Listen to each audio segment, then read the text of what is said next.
DesCartes and Vasubandhu seem to both doubt the existence of the self upon first glance, but the metaphysics of God plays an important role in shaping both DesCartes and Vasubandhu's philosophies of dualism and idealism, respectively.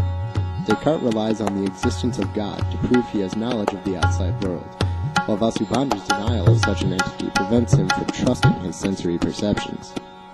Dualism is the philosophical view that the mind exists apart from the body. This means that one's mind, although connected to a body in some way, is a separate entity than one's body. Throughout the history of philosophy, different aspects of the mind have been featured in different brands of dualism. The view in question in this study is Cartesian dualism. Cartesian dualism was founded by French philosopher René Descartes and is the cornerstone of all modern forms of dualism. Descartes first laid out the groundwork for his dualism in Meditations.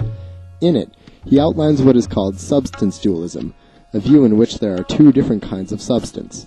Matter is physical substance, it is extended in space and time, and mind substance is essentially a substance that thinks. This is illustrated in Descartes' famous cogito argument. Descartes begins the Meditations by getting rid of all things whose existence is possible to doubt. Anything that is perceived via sensory experience must go because of the evil demon argument. Descartes imagines that there is an evil demon so powerful that he can cause Descartes to perceive things that in fact are not there. Now extrapolate this idea further. Imagine the evil demon is causing him to perceive the entire world around him and everything in it. While it may seem counterintuitive at first, this type of reasoning is purely logical and entirely plausible. For a more modern example, imagine yourself trapped in the Matrix. Everything seems entirely real, but it is still an illusion. Imagine seeing a person walking toward you from a distance. The sun is shining into your eyes and you mistakenly think that it is a good friend of yours. You rush over to meet them, but when you get closer, you see that it is in fact a complete stranger. It is entirely possible for one's perceptions to misrepresent reality. Descartes has now come to doubt the existence of the entire exterior world. This brings Descartes to possibly the most famous argument in the philosophy of mind, the cogito ergo sum argument. In his second meditation, Descartes compares having knowledge of the body to having knowledge of the mind. He cannot even be sure that his own body exists, since he relies on his perceptions to see, feel, hear, smell, and, if necessary, taste his own body. The only thing that he cannot doubt the existence of is his mind, for in order to doubt, there must exist a mind to do the doubting. From this train of thought, Descartes arrives at the conclusion, cogito ergo sum, which in Latin means, I think, therefore I exist. Now that Descartes has true knowledge that he exists, he can now set to the task of claiming more knowledge for himself. In Meditation 3, Descartes concludes that perception and imagination exist, as they are modes of consciousness in his mind. But before he can go any further, Descartes must be sure that both perception and imagination have any grounds in truth. To do this, Descartes feels he needs to prove the existence of God. If God exists, he will be omnipotent, infinite, and perfect. His argument rests on the belief that it is not possible for a finite being to imagine an infinite being. The infinite being must therefore have existed before the finite being. A more sophisticated form of this argument is found in Meditation 5. It is called the ontological argument.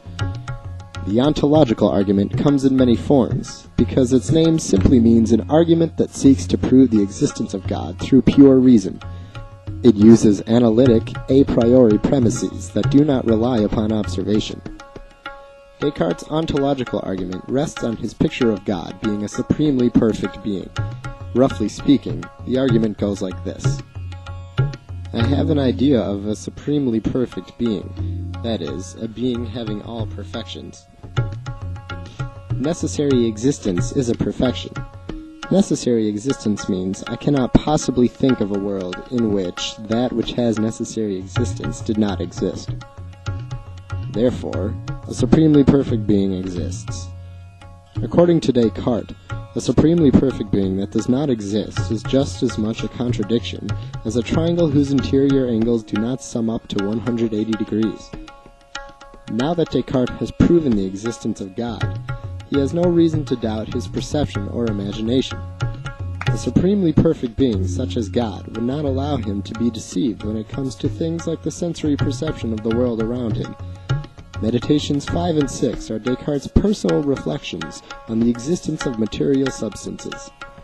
Because he now has certain knowledge that God exists, or so he thinks, he can trust his God-given senses of perception to not deceive him about the external world outside of his mind. The external world, therefore, exists with genuine certainty. Descartes has proven the existence of the mind and of the external world, of which the body is a part. Exactly how it is possible that these two separate and distinct kinds of substances are able to interact with each other is a discussion for another time. We will now move on to Vasubandhu's idealism. While it is currently the topic of much discussion whether or not Vasubandhu was actually an idealist, a cursory look at his philosophy reveals many similar characteristics between Vasubandhu's ideas and the basic concepts of idealism. Idealism is a philosophical view that denies the existence of the physical world. All that does exist, in fact, is the content of our mental life. The most famous champion of this view is Bishop Berkeley. He says that pieces of sense data are called ideas. These are all things that can be immediately known, such as memories, products of our imagination, our own thoughts, and perceptions.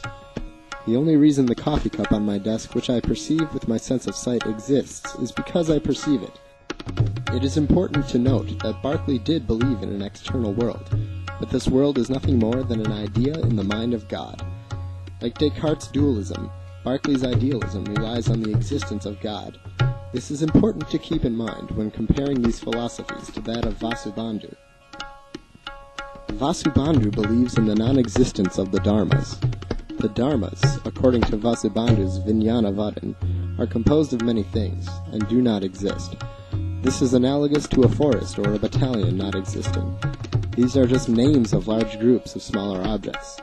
They are made up of 3 gunas, which would be subject to change if they were identical to the dharmas. But the Samkhyas would not accept this idea. If the 3 gunas were identical to the dharmas, then the substances would be identical in activity. But this is nonsensical. Since the substances have numerous activities, there would also be numerous substances. But one cannot be many, so this idea is absurd. Vasubandhu argues away the rest of the categories in a way similar to idealism. All other categories, such as dravya, are designations for things perceived by consciousness. Like Bishop Berkeley, Vasubandhu holds that the external world cannot exist for certain because we can only perceive it through the senses. A major reason the sense cannot be trusted is that Vasubandhu does not believe in a supremely perfect being. The main point of dissent between Descartes and Vasubandhu is that Vasubandhu denies the existence of an omnipresent eternal being. That which produces is not eternal. That which is not